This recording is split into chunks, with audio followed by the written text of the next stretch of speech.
hello, hi, I am Spantopia Rosé, but you can call me Span. How are you? This evening, I thought we could read A Visit to Fairyland by Shirley Barber. I have this nice, soft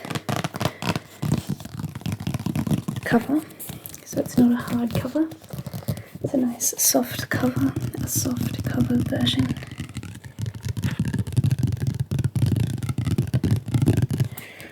A copy of this book, and it has some delightful pictures. I really love this book. Here is the iconic brother and sister. Alright, let's read. A Visit to Fairyland. Laura said there were fairies at the bottom of the garden. She said that in the old willow tree there was a green door, and when fairies opened it, you could see right into Fairyland. Let's go this way. I think you can see better this way. Yes, dear, said her mother, who was busy cooking. Now why don't you take your little brother into the garden? You can show him the fairies and the door to Fairyland. Laura could tell that her mother thought she was just pretending, and she felt rather hurt. Still, she took Daniel's hand and led him to the garden and down towards the willow tree. Shh, Danny, she whispered.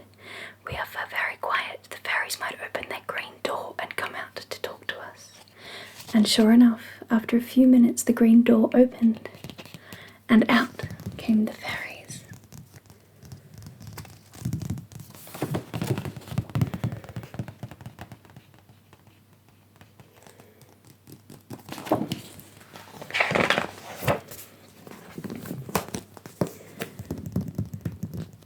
Would you like to come through this little doorway and see Fairyland? Asked the fairies. Oh, yes! Exclaimed Laura excitedly. Then she and Daniel crawled through the doorway and found themselves in Fairyland. Before them was a toadstool down where pixies and other folk were busy shopping and chatting just like people. Daniel trotted off, chuckling to explore the narrow, twisted streets. Don't go too far, you might get lost, warned his sister. Stay close so I can keep an eye on you.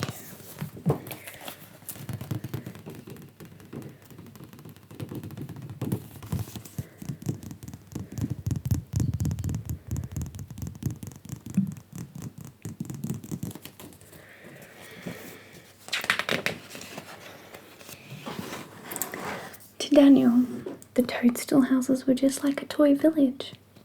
He wanted to play with the pixies. Laura watched him running about for a while. Then she noticed further away a garden full of big flowers. Come along, Danny, she coaxed. Let's go and look at those beautiful flowers. The flowers were so large that Daniel soon forgot the toadstool houses and ran to look at them. Inside each flower, a fairy baby was curled up, as if in its cradle. This is where our babies live till they are old enough to fly, a fairy nurse told the children.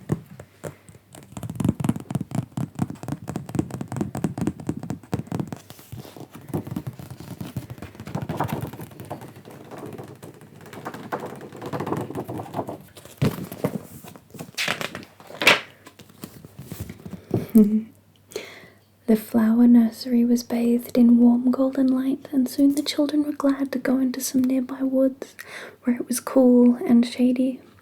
A fern-fringed path led them to a lily pool where fairies were bathing and playing near a crystal spring. Laura and Daniel drank spring water from leaf cups and paddled in the shallows. Soon they felt cool enough to explore further. Iconic. Who doesn't want to be that little girl?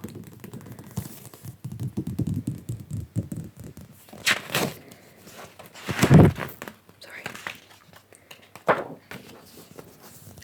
They followed the path through the woods, and before long they heard sweet music.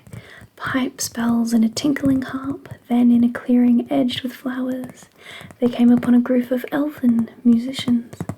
Rabbits, mice, and frogs all had their parts to play, and several fairies were dancing to the music. There is a ball tonight, the fairies explained to the children, so we are practicing our steps.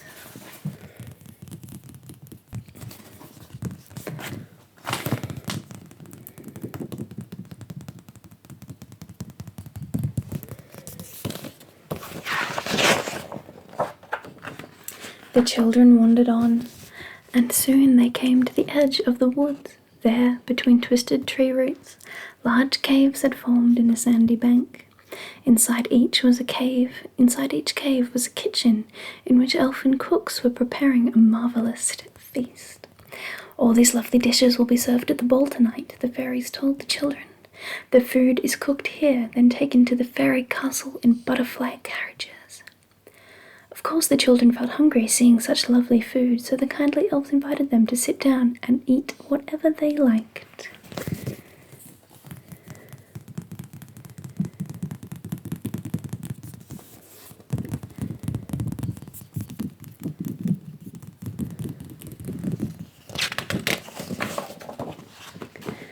While they tried all kinds of dainty and colourful cakes and biscuits, Laura talked to the fairies and the elves about life in fairyland. "Do you ever have to do any work?" she asked.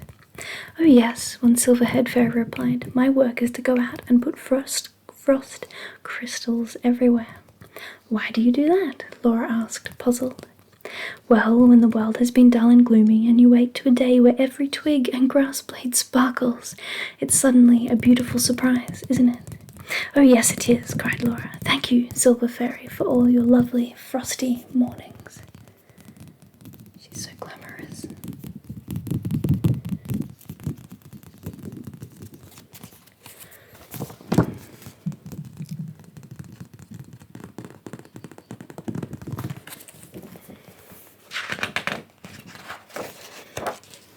"I too have my work in the world," said an elf, smiling at Laura and Daniel.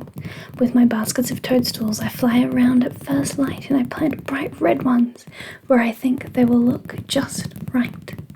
"Yes, we've seen them, haven't we, Daniel?" cried Laura excitedly. "You left some spotted ones under the pine trees just outside our garden."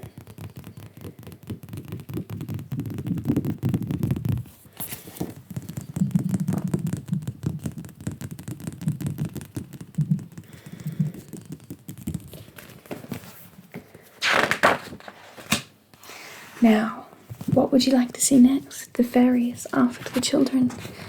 Laura looked at Daniel. "We ought to be going home," she said regretfully. "Our Aunt Kathy's coming to lunch at our house, and it will be ready soon." But Daniel wasn't ready to go home, and Laura was afraid he would make a fuss, so she decided they could stay in Fairyland for just a little while longer. "Can we see where you make all your pretty sparkling dresses?" she asked the fairies. So the fairies showed the children the little silk spinners who spend all their time making gossamer fine shawls, cloaks and dresses, all delicately sewn with diamond droplets.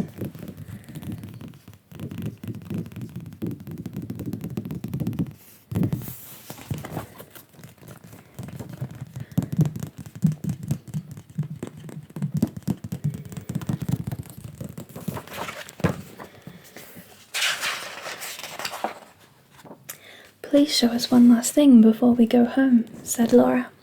"We'd love to see the fairy castle where you live and where the ball will be held tonight."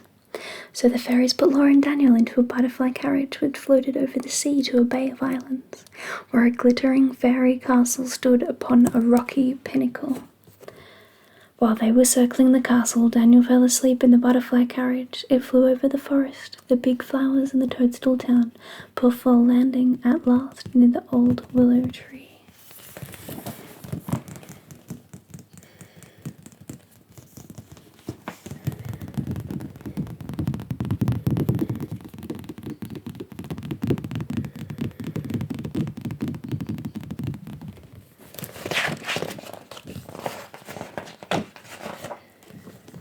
Laura woke up Daniel, and while he was still too sleepy to protest, she helped him crawl back through the little doorway.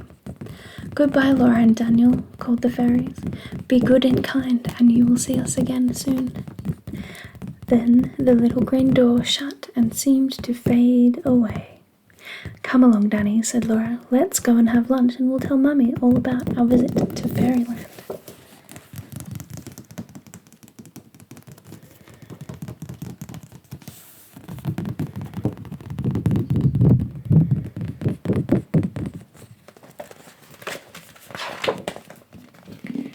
The children found their mother just laying the table for their lunch. Their Aunt Kathy had arrived, and she hugged the children and gave each of them a drawing book and a packet of colouring pencils. "Danny is very good at drawing," Laura told her. "He can draw a box, a ball, a happy face. Danny, draw something for Aunt Kathy." So Daniel drew a picture. But everyone was very surprised when he didn't draw a box or a ball or a happy face. He drew a fairy instead.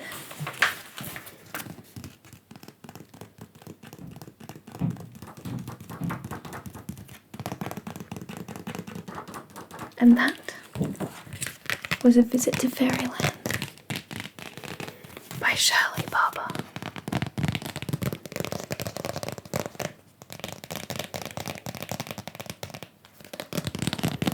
I think this one's my favorite, or at least one of my favorites. A Visit to Fairyland. A-V-I-S-I-T-T-O.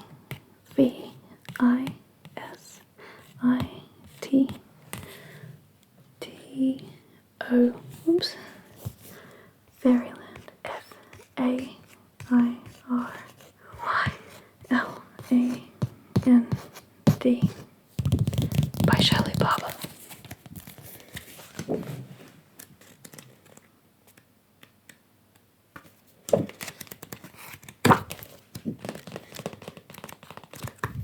I hope that you enjoyed this story. I certainly did. Alright. Good night. Good night, sleep well. Good night, sleep well.